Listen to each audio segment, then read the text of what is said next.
Hello, and welcome to this week's episode of Made from Grapes Live. My name is Liam, and this is Sev, and we're Made from Grapes. Joining us this week, we've got two very special guests from two institutions in food and drink in Glasgow. One a little bit older than the other, but yeah, the places, not the people. Yeah, we have Marshall from the Ubiquitous Chip and Matthew from Good Spirits Company. Yeah, so Marshall, maybe you start us off. Tell us a bit about yourself. Yeah, cool. First, thanks for having me on, guys. It's a lot of fun. Even just the chats in the lead up to this have been well worth it. So I'm happy to be here. Thanks for inviting me. So yeah, I'm Marshall. I'm the head sommelier at Ubiquitous Chip. The Ubiquitous Chip. I've gotten really used to learning how to say that ubiquitous. It's tricky, but I think it's a tough. Yeah, I can't say it. Yeah, so I won't say it. I'll try not to. I get asked like 4 or 5 times a day to either pronounce it or spell it or give the meaning or something like that. As you can tell, though, I'm not Scottish, so maybe not the best representation to speak about the Scottish wine industry. But as outsiders, people like Sev and I, we gotta represent people outside of Scotland, the expatriates, things like that. But I grew up in the States in Kentucky. I started my wine journey, I guess, working in bars in Lexington, where I grew up. Worked in a restaurant in particular that I started working behind the bar. Was always curious about trying new things. Obviously, a Kentucky boy, bourbon was the first thing that kind of got me into the drinks industry. But trying a few different things, I always found whenever I went to the bar socially, whenever I was behind the bar professionally, always liked talking to people about what they were drinking, about trying new things, I'm the kind of guy that over here, it's awful when I'm in a group, because when you go to the pub, to the bar to buy a round, I always want something different. I always want to look behind the bar and be like, oh, I haven't tried that, I'll have one of those. It's not just like, the same pint every time. I always try something different. So a couple of regulars in the bar that I worked at in Kentucky started helping me with my sort of wine studies. I guess I was curious about it. I was interested in it. And I got to the point with them that maybe I would sneak them a little bit of a heavy-handed shot of bourbon at the end of the meal, and they would share a glass of whatever they were drinking kind of early on with that. And it got me interested in wine, got me a bit curious. Then my wife and I moved to New York. She's an actress, so we moved to New York so she could study. Yeah, nice. That's what you do, right? When you're an actor, you move to New York. So we tried that. I ended up getting a job at a wine store in the Flatiron district called Vino Fine Wines and Spirits. And that was my first real job working specifically with wine as opposed to drinks all around. It was a small bottle shop that was owned by the restaurant across the street. And it was their kind of way to sell the wines that they were importing in the restaurant. It was a way for them to sell the wines so you could take them away with you. If you had something at dinner you really liked, you could pop to the wine shop across the street and grab a bottle and take it home with you, that sort of thing. And they were the ones that really kind of instilled a love of wine in me. They taught me a lot about Italian wine. It was Italian only. It was the only thing Can tell. Yeah, exactly, right? Still repping. It was only Italian, so I learned quite a bit about wine there. They put me on my WSET level 2, so that was my first experience with actual real wine studies. And then my wife got into an acting program here in Glasgow, and we moved over. That would have been about 7 years ago. We moved over here from New York. I think that's just following the traditional story. Boy grows up in Kentucky, moves to New York, and then goes to Glasgow. That's how we all know that story. So we moved here. I was looking for a job for a while. I had worked in bars. I had worked in a wine shop, but I'd never actually been a sommelier before. And one of the ads that I answered when I was looking for a job was for the Ubiquitous Chip, looking for a sommelier. It's the best job application I've ever done, too. They had, instead of a cover letter, they asked you to write, if you were a grape, what type of grape would you be? Oh. Yeah, that's a lot of. I've used that to hire some other sommeliers before now too, and I wrote like a page. What grape are you? Oh yeah, of course. Chardonnay. Obviously, I'm Chardonnay. Come on. I wrote like a page on how I was Chardonnay because I was versatile. If I'm in different situations, I can behave differently. I can be bubbly like champagne, or I can be, it's really, really cliched and kind of lame, but got me the job. So, can't complain too much about it. Yeah, found out later that I think the only reason I got an interview was because I wrote a page where everybody else had written like 2 sentences. They said, I'm Pinot Noir, I'm light and, I don't know, fruity, something like that. I went on the page, so they brought me in for an interview. And then since I've been at the CHIP, I've done my WSET3, and actually just a couple of years ago completed my diploma, my WSET4. So that was intense, but a lot of fun. And I couldn't have done it without the CHIP. The CHIP helped me with my studies. Being in an environment with wine around you all the time, as you guys I'm sure know, makes it so much easier to study things like that. When you finish your class and you go to work and you're still immersed in that environment, you're still selling wine, talking about wine all the time.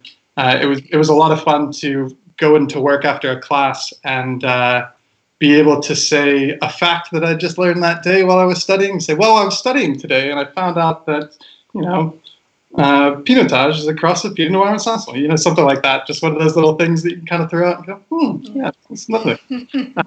But as I'm not Scottish, as an American, I hadn't heard of the ubiquitous CHIP before I got here. Before my interview, I hadn't really heard about it all that much. And my first time in the building, have you guys been? You've been in the building, right? Yeah. My first time in the building was for an interview with the owner, and I came in. It's a big building, and there's a kind of a difficult way to get to it. You got to go down to the lane and then turn back around to the front to come in. This was early in the morning, so I came in through the staff entrance along the side, so I didn't actually see the building. And so I come in through the side door. They sit me in the inside room, and it's very pretty, but it's kind of dark. You don't really notice a whole lot. They say, okay, now we're going to go meet the owner and the sommelier and do your interview. It's going to be upstairs on the mezzanine level. And I walked through that little dark room and into the courtyard, and the sun came out right there. It was like the clouds parted. It was like the gods were like, yes, you're where, yeah, there's, I mean, with all the greenery and everything around it, the restaurant is so beautiful. And I think it took me at least 3 or 4 minutes once I sat down to kind of take it all in and shake off the nerves before I got into my interview. But they hired me on. We worked our way around, and that was 7 years ago. So I'm still doing what I love and still loving being there. Okay. So, Matthew, what about you? Ouais, fantastic journey. Well, I suppose my journey into the world of wine and other booze probably started in my early 20s. I grew up surrounded by wine. My family always drank wine, and it's always an important part of meals. And when I moved to Glasgow to start to go to university, I started dabbling in buying the odd Chianti and things. That was what was available. I didn't really know much about wine, and I was living with a girlfriend at the time who wouldn't let me keep wine in the house. So if we bought a bottle of wine, we had to drink it. So I wasn't allowed to buy 2 bottles of wine just in case. So when we split up, I'd moved to Bristol, and the first thing I did was buy a wine rack. I showed her. And I can have my wines finally. Yeah. So I think I was 22. Bought a wine rack, and I was working as a sales rep. So at the time, I'd kind of recently discovered Oddbins as a chain of shops, and in those days, Oddbins they'd won a string of awards as best wine chain, and they were just really exciting places to go into. The staff were really enthusiastic. They knew lots about wine, and I was covering the south of England as the job I was doing, and that took me into lots of different Oddbins wherever I was. So I'd find the staff I trusted in different cities and towns around the south of England, and I'd go in and I'd probably spend an hour and a half chatting to them, buy a case of wine, just soaking up everything, because they'd just be so excited about this wine. They'd pick up. I remember going into this Oddbins in Swansea, And the guy in the shop was getting really excited about this Chenin Blanc from South Africa. And he was saying how the winemaker had been driving along the road and he'd seen these vines just sat beside the road. And they looked like they were full of grapes. They looked perfectly right. And he went over, tasted them, and he said, "You thought these are absolutely perfect. These need harvested now." And he spoke to the farmer. He said, "No, I'm going to dig those up tomorrow because I'm going to turn that area into like a wee place for irrigation." So he was like, "Oh, can I come in and harvest these grapes?" And so he harvested grapes, made the wine, did it.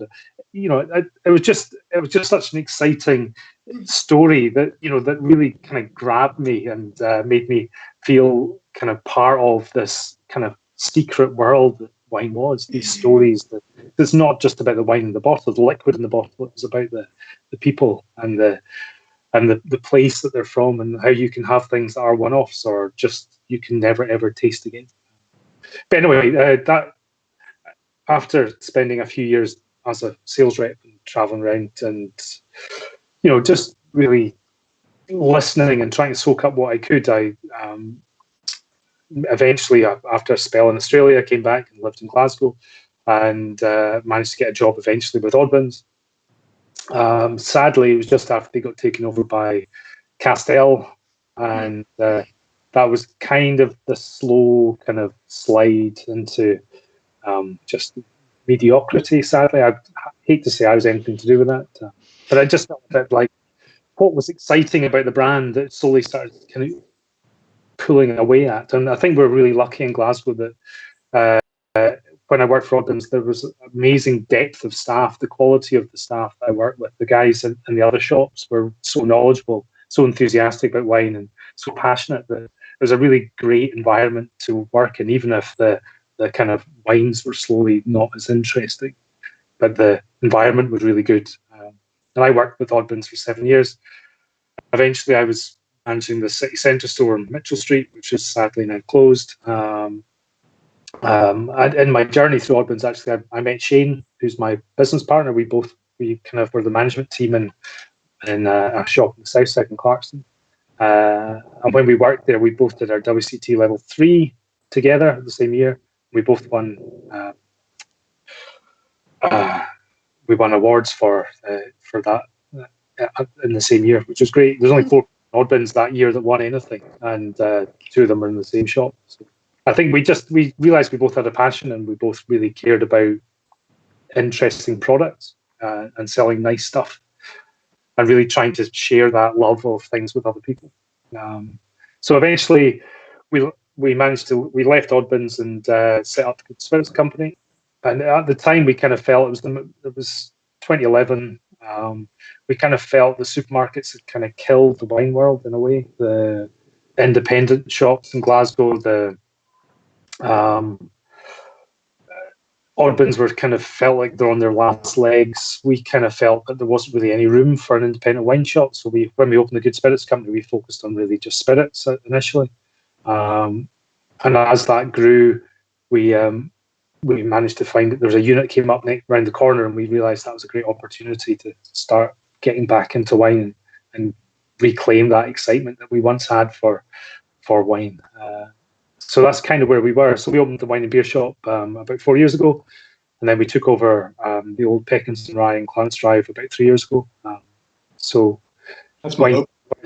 Yeah, it's your local. I know. And apologies about the wine I'm drinking tonight.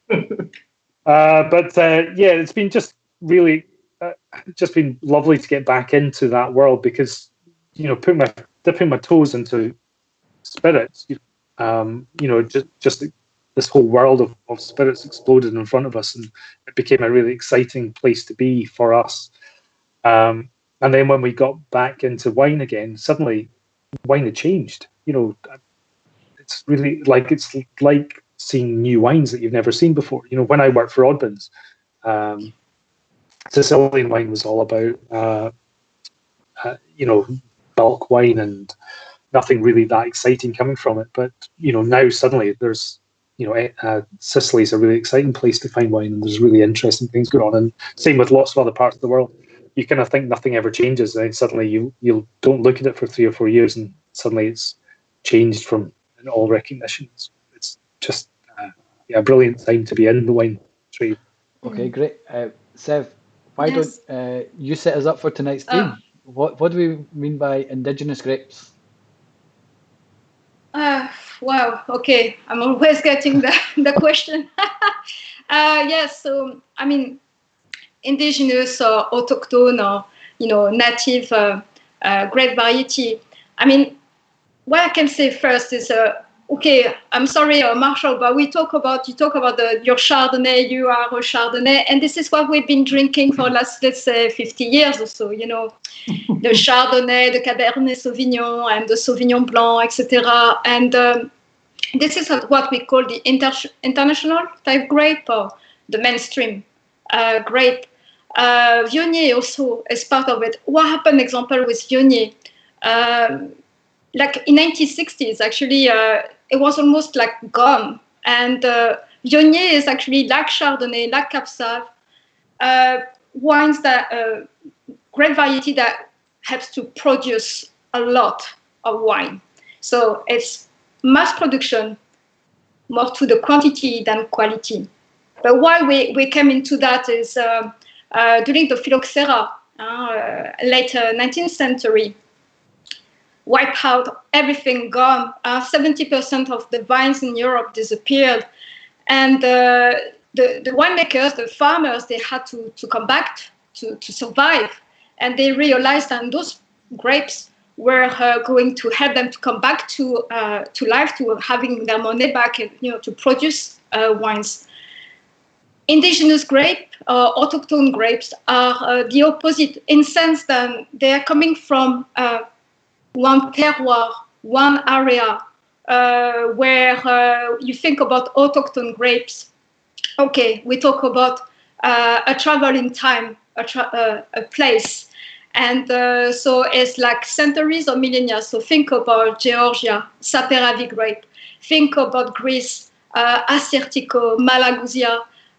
Think about Italy. Wow, about Italy, such a tiny country. Drink Italians, yes, Russian, but I'm a big lover also of Italians. And actually, after France, of course, Italy is my is my thing. Such a tiny country where you've got 400 autochtone grapes, and they managed to survive. And that's what is the beauty of those grapes.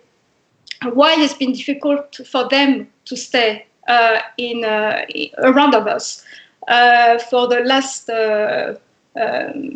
years, etc. Is again, it's because not enough of the mass production. They are difficult to make those wines. So in Italy, you've got each area, each region, they have a different type of grapes that represent the culture, the climate, the typography, and there's an interesting thing about it. But let's say that for the last 15 years or so, we can say, or maybe less though, 10 years or so, we can say that those grapes are back to life because the young winemakers or not, as in Italy, as in France, as a place, or other places, they want to bring those wines back, those grapes back into life.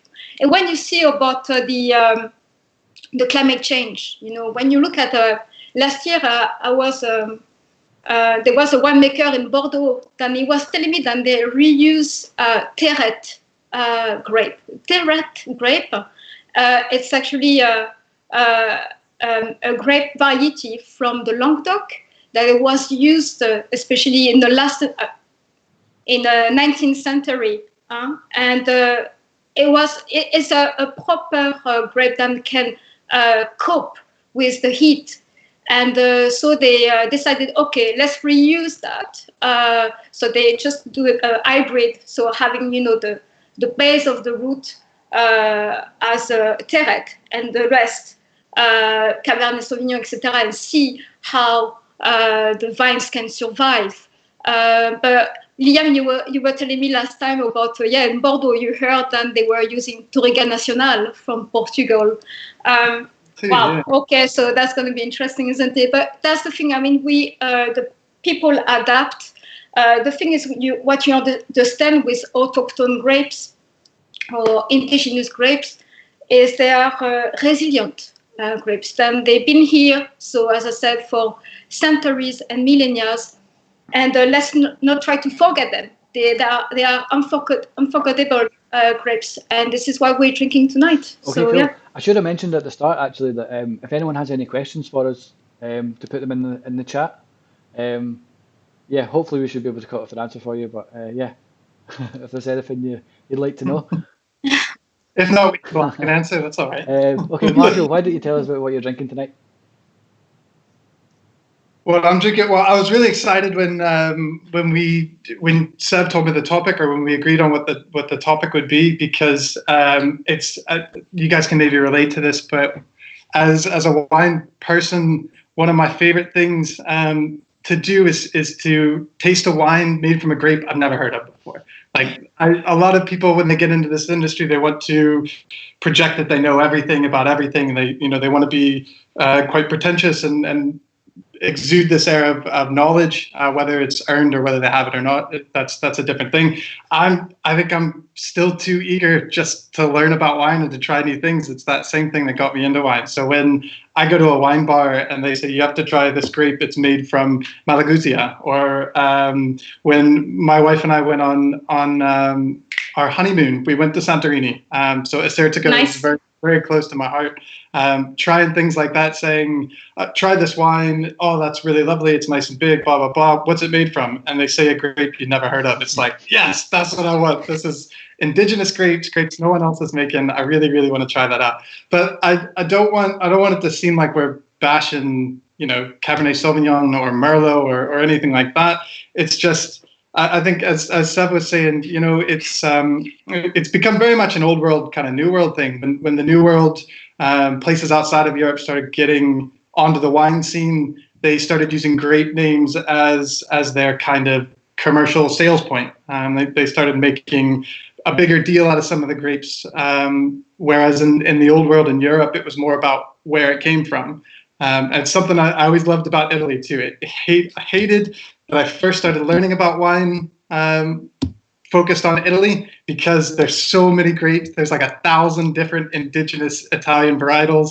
Most of the places don't use the grape names, like in France, they use the area. This is from Montalcino. It's Brunello. Brunello's also kind of Sangiovese, but we don't call it that here. We call it Brunello. We call it Vino Nobile. It's that little thing that kind of goes over and over and over again, and it makes it fun. It makes you kind of learn things all the time, but it also is intimidating, I guess, to some people who are just getting into wine or just trying things. But as a sommelier, that's my favorite thing, is when someone will come in just eager to try something new, eager to taste something, kind of get out there and try something new. And so I was really excited when we started doing this. Now, I maybe got a little too excited and jumped the gun, because I think I've put myself in an awkward position picking a wine from Turkey. Because it's got all kinds of weird names. Can you show the bottle? Yeah, there's all kinds of weird names that I can't pronounce now that we're going to be doing this. But so the producer here is called Kayra. The grape is that funny double word in the middle. Kalecik. Karasi is what I always said. This is a wine we carry at the chip. And I've always said Kalecik Karasi. Looking at the importer's website, I think I've been pronouncing that wrong the whole time. I think it's Kahaser. Kalecik Kahaser. But I'm going to keep saying it the way I've said it, because, I'm American. That's what but it was, it's one of those things, when I took over the wine list at the Chip, the Chip's always had a history for wine. When Ron and Clydesdale opened it in 1971, it didn't have a license, so you had to bring your own wine. But I think I've heard stories that he would waive your corkage if you gave him a glass, which is how I want to run my business when I business.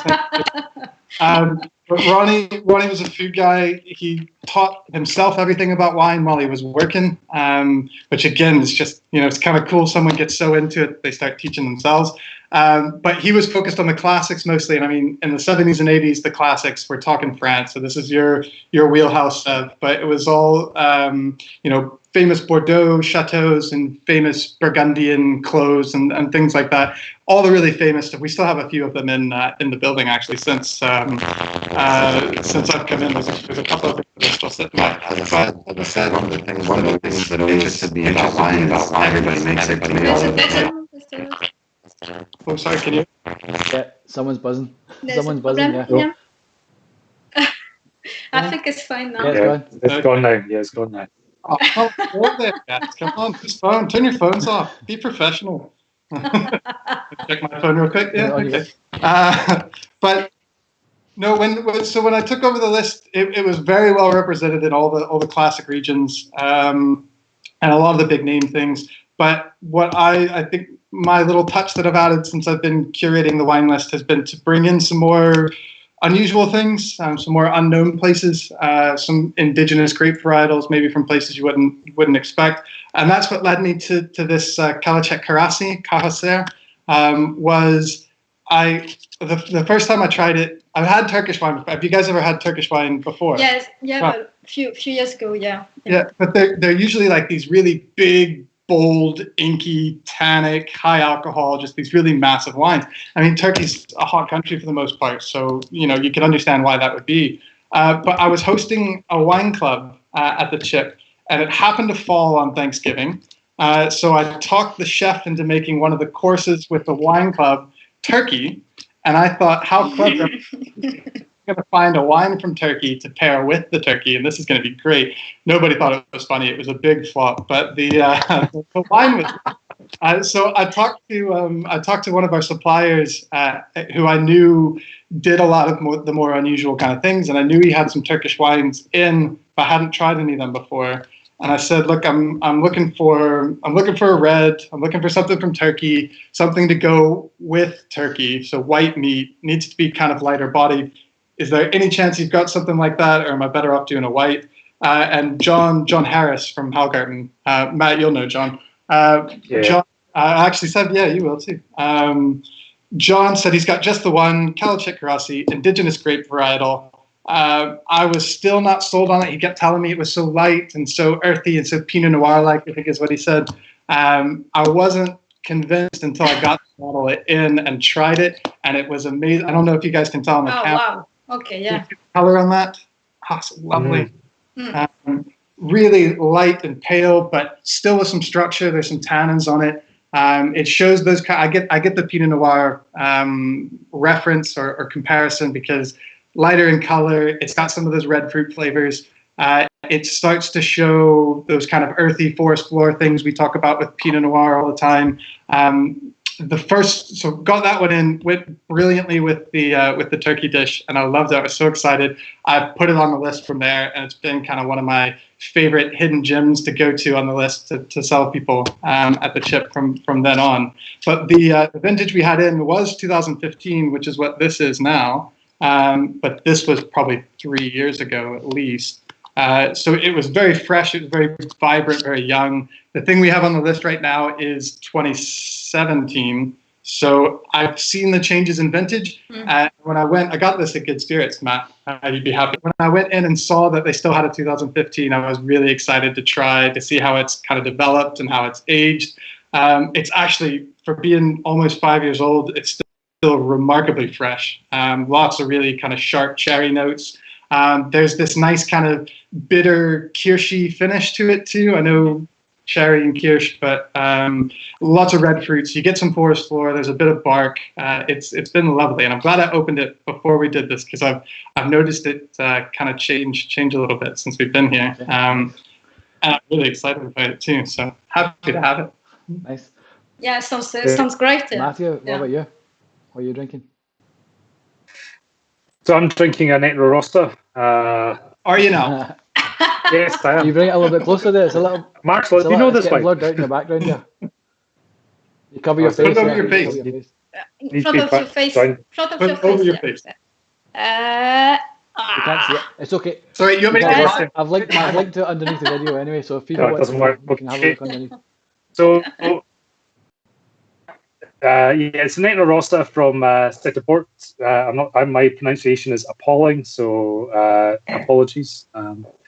And this is one of these wines that for me, it's a real revelation about having a wine shop and being able to explore what is available. And we kind of made a rod for our own back when we opened the shop, because we were more concerned about finding good wines than we were about the ease of ordering stock. So we deal with far too many suppliers, mainly because finding really interesting wines means you kind of have to cherry pick through lots of people's wine lists. But this is great. It's it's quite light. It's kind of that lovely kind of medium-bodied. It's fairly developed. It's got that kind of slightly kind of baked, smoky, raspberry, strawberry sort of thing going on. Lots of minerality, some very kind of fine tannin.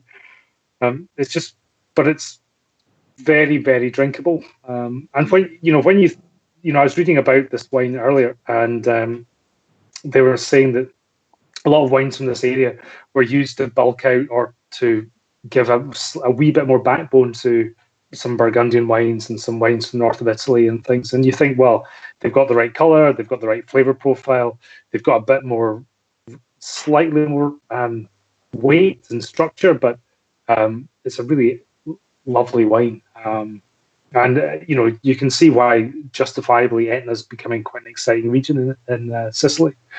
For me, it was Nerdevola and Grillo and things like that. That was pretty much all I knew of Sicily for a long time. And getting to try these wines and seeing wines that are there's a ripeness to it, but there's not that weight that you'd expect for this.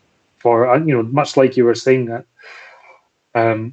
Marshall, about wines from Turkey, you expect them to be full-bodied, robust, big, rich. But when you find a wine that's got that lightness, that elegance, it really surprises you and makes you kind of double take. Really. Yes, this is a blend of Nerello Mascalese and Nerello Cappuccio. Apologies again for the pronunciation. Well done. Yeah, they've been described as like the Cabernet Merlot of Etna. So the Cabernet would be the Mascalese and Merlot being the Cappuccio.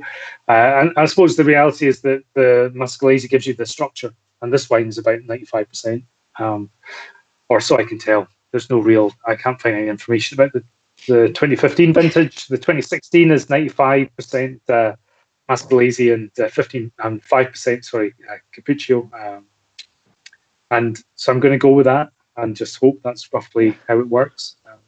I suppose I quite like the fact that a lot of the traditionally old world regions would have had a blend of grapes, mainly because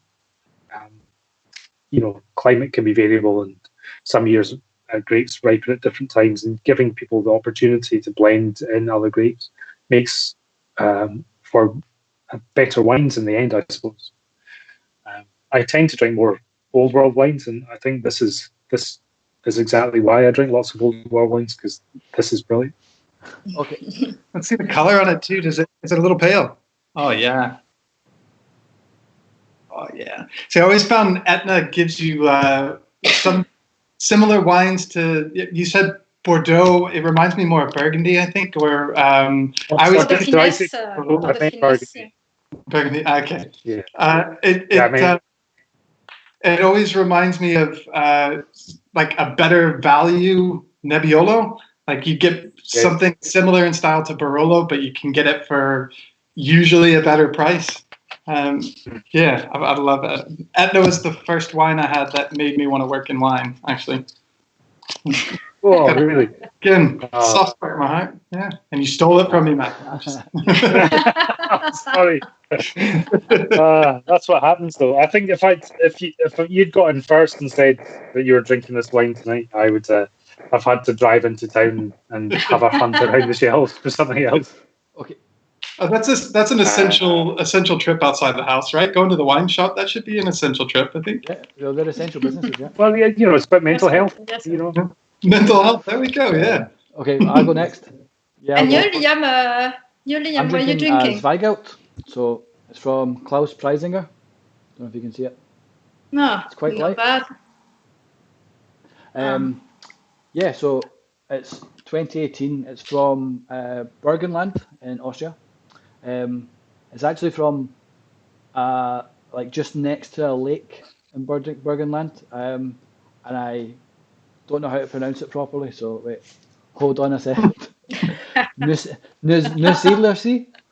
But yeah, it's like it seems to be that it's like it's there's a lot of like young producers around this lake that are like part of a kind of new wave in Austrian wine just now. So there's like Guttergau, Christian Schieder, Judith Beck, Klaus Preisinger, all kind of pushing forward. A lot of reds. This is like the region in Austria where the vast majority of the red wine production is. I think traditionally everyone thinks of Austria as having like Riesling or Grüner Veltliner. But yeah, like this area can be a little bit hotter. So, and again, being next to the lake, I think that kind of moderates it a little bit as well. I think they get like some fogs in the morning, which helps keep to the acidity in the wine. So yeah, like this wine is, it's funny, like Marshall, you were saying that yours is quite similar to Pinot Noir. I would say that this is also quite similar to a Pinot Noir. It's kind of like smooth, really fresh. I think like all the reds from Austria that I've tried all seem to have the same kind of freshness and the same directness. But yeah, it's like really gentle, kind of black fruit, black cherry, low tannins. I would say it's like kind of medium bodied to light bodied. But yeah, it's really like nice and juicy. Yeah, the grape itself, Zweigelt, is actually it's a crossing between Saint Laurent and Blaufränkisch. So yeah, I think there's like in the family tree, I think it all goes back to Pinot. So like some people like so that was Go far enough back. yeah. I think like Pinot is the grandfather in this one. So and I think Blaufränkisch as well. People say that that's kind of similar to Gamay. I think it was confused with Gamay at one point in time. Like we tried to find. So like yeah, I think the kind of Burgundian thing that, and I think it's on the same line of latitude as well as Burgundy. So yeah, I would say it's a really good wine for people that maybe like they love the Pinot Noir but maybe want to branch out and try something slightly different. It doesn't. This one especially doesn't really have like the kind of mushroomy stuff yet. It's 2018, so I don't know how it develops over time, but yeah, it's like it's more fruit forward this one. But yeah, it's lovely. Does it have some spice? I always get a little bit of black pepper from Zweigelt. Yeah. It's one of the things that makes me kind of really like those Austrian reds. That little bit of spiciness. When I tried it the first time, I think like I kind of got a little bit more used to it when I tried it the first time. I didn't know if it was like spritz from the acidity or if it was like black pepper, but it was right on the tip of my tongue. But I was like, yeah, enjoyable. Yeah. Seth, what about you? What are you drinking? Okay, so we have to France, guys. Why not? So we have to Loire Valley, and I've been waiting for this wine. Okay, so this is a Sylvain Martinez wine, and this is the cuvée Onis. So 100% of Pinot d'Onis. Alors, it's not the same family of Pinot Noir, actually, but Pinot d'Onis, so it's a very old grape. Actually, something, we talked about earlier, like, being fashion. What are you drinking today? Oh, Chardonnay, Cab Sauv, like my neighbor, like, my colleague, and stuff like that. And actually, Pinot d'Onis was super fashion in Middle Age. Even Henry III was drinking that, so on the especially 12th, 13th century. That's what with it in the court. They were all drinking that.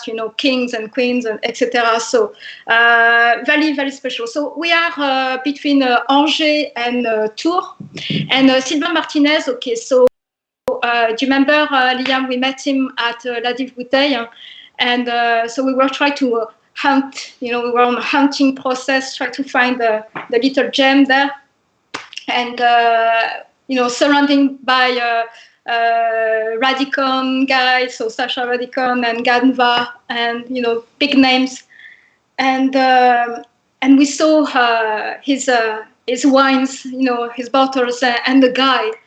Okay, let's go. Let's try his wines. These were just perfection. I mean, that freshness.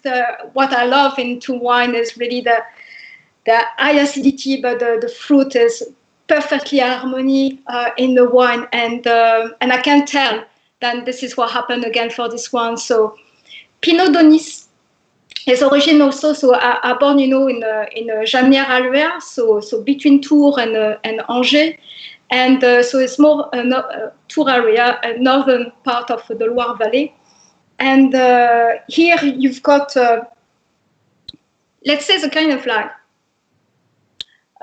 Ribena, kind of blackcurrant leaf type, and very peppery, really peppery. Actually, I've been reading months ago. Do you remember earlier we saw that it was like drinking Pinot d'Onis is like drinking a Negroni. You've got those bitter, spicy, peppery, and Liam was telling me, "Oh, that will work very well in Glasgow." Yeah. And Glasgow loves a Negroni. yeah, and it's very much that like a sweet, fresh berries on the nose. And then the palate is, I tried quite a lot of it already, you can tell, so I'm going to stop just now. I remember well the wine, so you've got a really, really high acidity slate. And there's a purity in this wine, which is really incredible, but still the fruit is there. And it's young, 2019, just bought a few months ago. And it's been traveled. I just managed to get the wines this afternoon at the warehouse, so it's been a bit relieved when I got the wines. But Sylvain Martinez, actually, so he's been working for, he was actually proposing his wine through Cousin. I don't know if you know those guys, so Marc Angeli or Didier Cousin, so they are really one of the institution of natural wines in Loire Valley. So he worked 10 years with Cousin. And Sylvain Martinez learned, how to make simple, beautiful wines, and obviously not using pesticides whatsoever, no wild yeast, etc. And in this wine, it's the same. Also, you've got in this wine 100 years old average vines, and you can tell the complexity in this wine. You can tell that those roots, they've been going down deep into the ground and getting those beautiful elements from the soil. So yeah, I can't. Strongly more recommending this wine. It's superb, really, really beautiful wine. Yeah. Okay, great. So yeah. I can't wait to try it. Yeah. A Negroni for a wine Negroni. That sounds amazing. Yeah, I think. Yeah, we need that wine, definitely. Well, what does it say about all of us in Glasgow summer that we all pick these really light, kind of pale reds for this gorgeous Glasgow sun? That's why, it's true. We no white on this evening. It's just a light red wine. My one you could chill it a little bit, I think, and it would still be quite nice. The same for the Pinot d'Onis, yeah. I'm not sure if I would mind or not. This one was 13% the 2015, but when I was doing research, the newer vintages of it are up to like 14 and a half. So I think there's a bit too much booze on this one for me to maybe want to chill it down. But sitting in the sun, it's been actually quite lovely. Actually, the Pinot d'Onis, this one is 11.5. So it's very, very light. But what you were saying earlier, Marshall, about your wine, say that you think about Turkey, and obviously because of the sun, the climate, the soil, etc., it brings heat, so alcohol, power into the wine. But when you think, example, top wines in Middle East, Musar, Lebanon, the freshness in their wines, incredible. But I think there's the story because of those old grapes, the autochthone grapes. They've been there for whatever time. Yeah. So they know their soil. They know, so they get that freshness. Actually, I don't think there is irrigation really. Is everything obviously from the ground, and they. I don't know about your wine, how the way they've been working. I guess they maybe not natural, but they kind of preserve I would say the biodiversity, etc. maybe, but to keep a freshness in wine, we know that you cannot lie, you cannot hide, you cannot, put things here, put things there. So it has to be a true wine in sense. There's some Aussie winemakers who would like to think you could add acid to their wines and make it fully indicative it's fresh, but yeah, maybe not so much. But like you said, these indigenous varietals. I mean, everybody knows France and Italy for winemaking. I love Austrian reds. It's very selfish, but I hope more people don't drink Austrian reds because I want it to stay my little secret. Like, keep drinking that's fine. Leave the Blaufränkisch and the Zweigelt for me, But it's places like Turkey and Armenia, and I mean Austria even too. They've been growing wine for a long time. I mean, they said Turkey might be one of the original birthplaces for wine. So making wine 6,000 years ago, it goes way back. And the indigenous varietals, they're adapted to that area. They've spent all this time learning how to do that. So to hear you'd pull up something indigenous and plant, was it Touriga Nacional or something like that, something that can stand the heat. I mean, those grapes have been growing there for so long. They'll adapt. They'll learn to go to the heat. They'll try with it. So they had to deal with something like this before anyway. They always have to deal with something. And but yeah. But the thing is with example Marshall or with Matthew about the Austrian wine, you were saying, so Zweigelt or Blaufränkisch, etc. I realized that when I was working as a sommelier at the Gannett, people were really interested, or they knew already about those grapes. So it was easy for you to actually suggest those wines to people. I don't know about Matt. For me in the restaurant, you get so many different kinds of drinkers or wine enthusiasts that come through your doors that you kind of have to adapt to everybody that's coming in. You've got people who just want to spend as little as they can and get a glass of wine and they're happy with that. They don't want to spend more than they need to. You get some people who want to buy big expensive stuff and they don't want to worry about it. They don't care if it's even good. They just want to be seen with that wine. And then you get people that want to try stuff, want to do something new, they're open to learning something, or they heard about something on the radio or in the paper, and they want to try that grape out.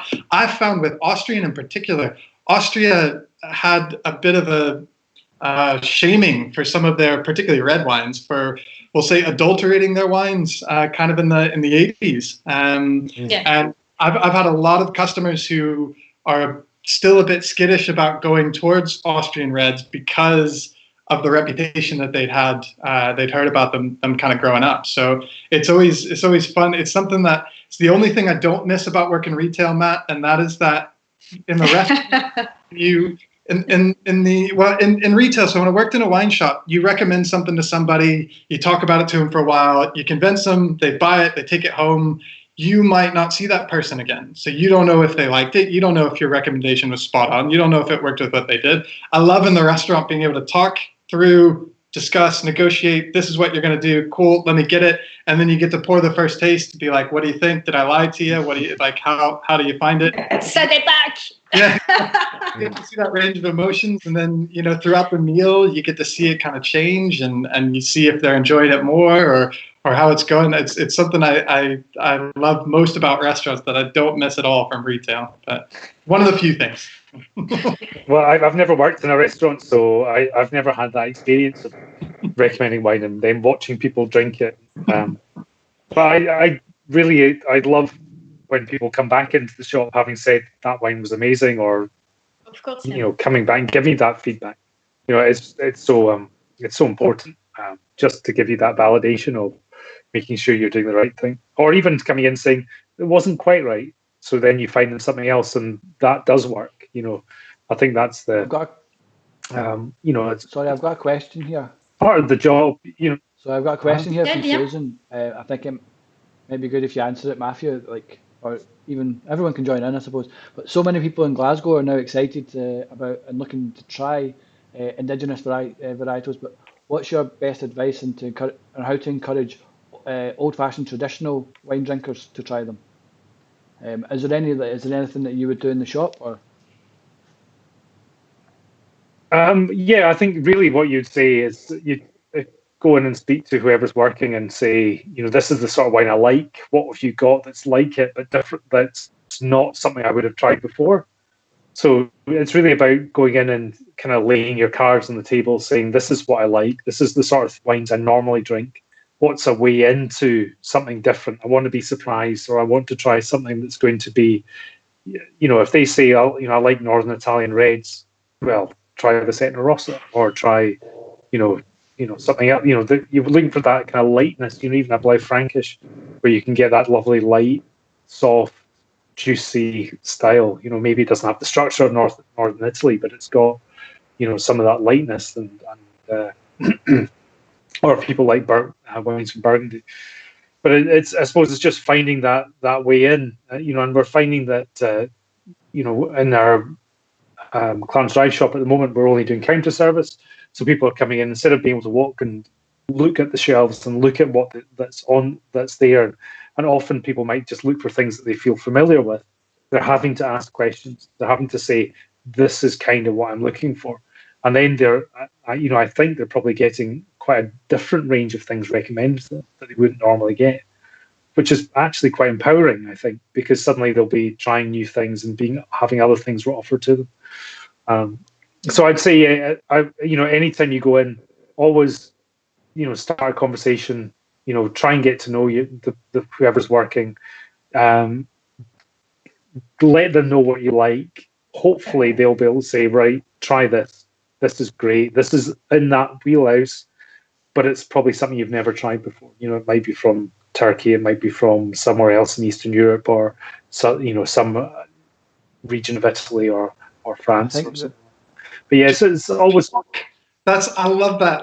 That's all you have to do. Just talk. We get it in the restaurant all the time too. Like, we're not there to swindle you. We're there to help you. Like, just don't worry about sounding stupid. Don't worry about anything else. Just tell us what you like. Tell us what you want to try. Tell us how much you want to spend, because we're not going to try to push you over what you're comfortable with. You won't come back again. So people don't like to talk about price a lot. It's kind of I don't like to talk about money a lot either. My wife gets on me for that. But like, it's just, give us parameters. We're there to help you, and just being able to talk. I had this wine the other day. It was a Chianti. I kind of liked it. That's enough that we can kind of get going. Anybody worth their salt can kind of help guide you from there and turn you on to something kind of cool. Like what both of you guys have done at your respective places is like Marshall, you do the wine club, and Matthew, you do your tastings for different things. I think that opportunity to try things side by side, and then you can actually see. Like, I mean, I remember for my birthday one year, my girlfriend Lauren, she bought me dinner at the wine club, and it was Old World versus New World.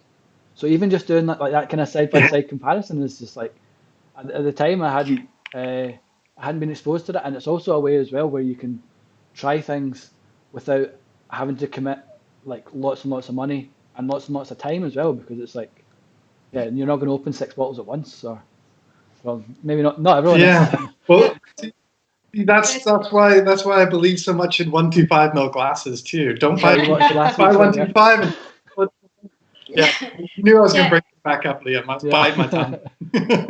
But yeah, have you found like that like have they had an impact then later on, like your wine clubs or even your tastings, Matthew? Have they had an impact later on in changing what people buy, or changing any kind of trends? I think it really helps people trust you. When they come to a tasting, they have the opportunity to try things and hear you talk about them, and hear you talk knowledgeably about products. And that really goes a long way. And when people come in and ask you any questions, it's not necessarily about the wines you have in front of you at the tasting. It's about that conversation that gives you the opportunity to show that you have something to say, and that what you say is true. That you're not trying to, as Marcel was saying, we're not trying to sell things that people don't like. We're trying to, our job is to try and match you with that thing you really, really want. And we love when we get that right, because, we're bringing joy to people's lives, and it's, it's just sharing that knowledge that we've all got that, and hoping that people. Sorry, Matthew, but what I could have seen when I moved in the UK is it's true that regarding a shop, to buy wines from a shop, is that something not really cultural here in the UK compared to the continent, where you go to Italy, to France, to Spain, you got wine shops everywhere, and it's really cultural to during the weekdays or weekend buy your bottle of wine, having food at home, and you have your friends and you share that. Then here it's more going to restaurant, and so I remember when I moved in Scotland and at Glasgow, I saw Peckham's. So Peckham's then stopped. So Odd Beans, of course, but then I saw your shop, and I thought, okay, we talk. Yeah, there is something up there, and that's what we need more. This kind of places where people is like going to a restaurant when you have sommeliers and people there go there for a special experience, and they can trust professionals. And we're here to give the people to get a different experience and trust. And once you get this trust about that, after it's easy. But the most important is to understand, what people are looking for, and are they ready to go to a different route, different routes, you know.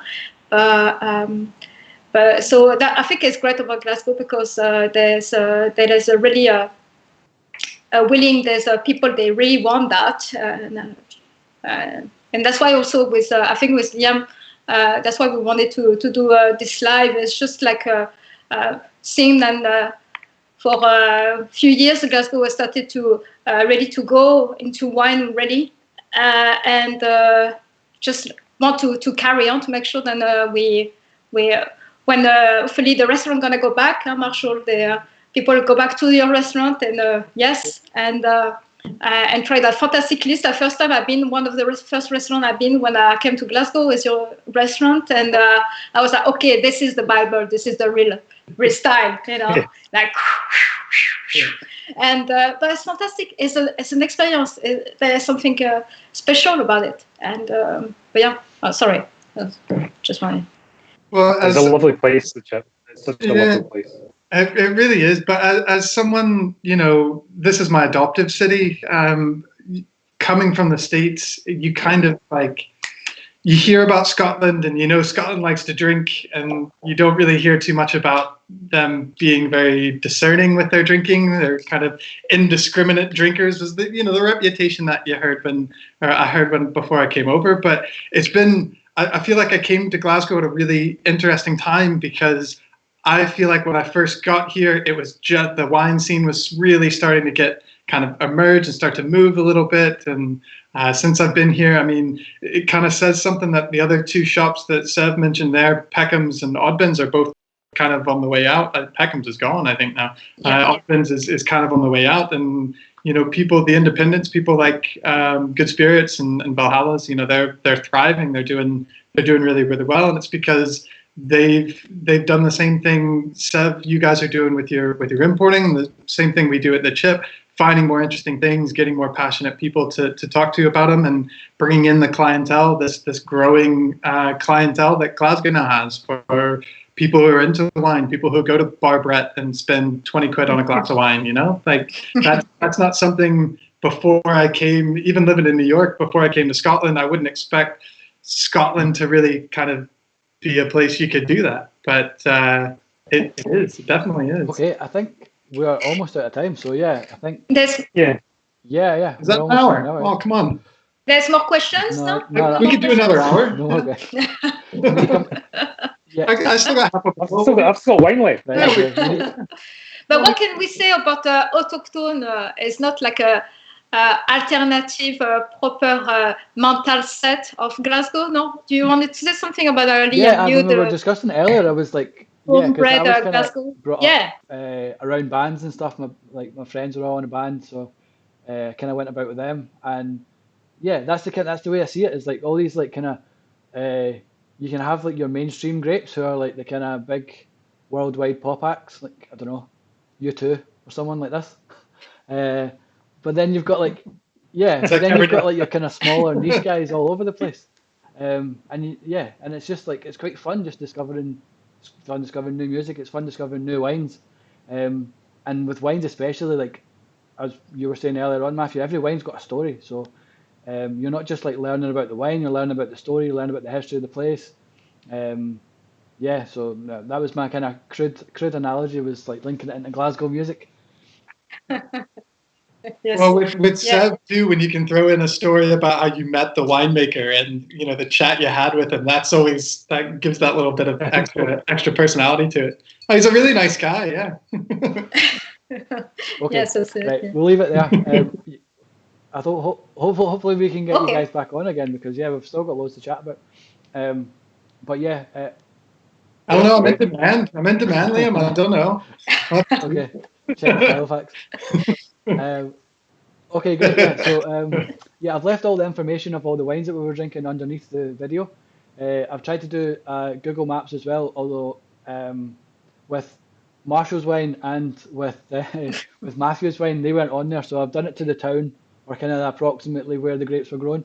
But it gives you an idea anyway of like the kind of region they were grown in, and the climate, and have a look at stuff that's around it. And if you like and subscribe to the video as well, that would help us. But yeah, thanks again, guys, for coming on. Cool. Thanks for having us.